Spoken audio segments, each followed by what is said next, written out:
కూటమి ఎమ్మెల్యేలపై అనేక ఆరోపణలు వస్తున్నా ప్రభుత్వానికి చేము కుట్టినట్టు కూడా లేదని వైసీపీ సీనియర్ నేత ఎమ్మెల్సీ బొత్స సత్యనారాయణ అన్నారు.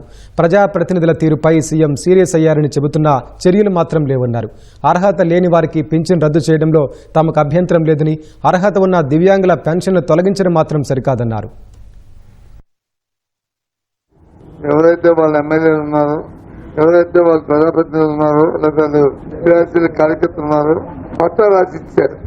విడిగా దౌర్జన్యాలు, దోపిడీలు చేసుకోమని చెప్పి శాసనసభ్యుల మీద వస్తున్న ఆరోపణలు కానీ సీమ కుట్టినట్టు కూడా లేదు ఈ ప్రభుత్వానికి.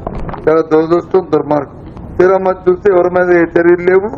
మేము అడుగుతున్న చర్యల కంటే ముందు ముఖ్యం పరివర్తన లేదు. ఏ రోజైతే చెప్తారో సీరియస్ గా ఉండమని ఆ మన్నాడికి పోయించండి. ఏ ఒక్కరి మీద ఈ 14 కాలంలో ఈ వచ్చిన ఆరోపణలు ఎవరి మీద ఒక్కరి మీద చర్య తీసుకున్నారా? ఈ రాష్ట్రంలో 7,70,000 వికలాంగుల పెన్షన్లు ఉన్నాయి. అర్హులైన వాళ్ళని, బతుకు జీవడానికి బతుకుతున్న వాళ్ళని ఈ రకంగా వికలాంగుల్ని పెన్షన్ తీయడం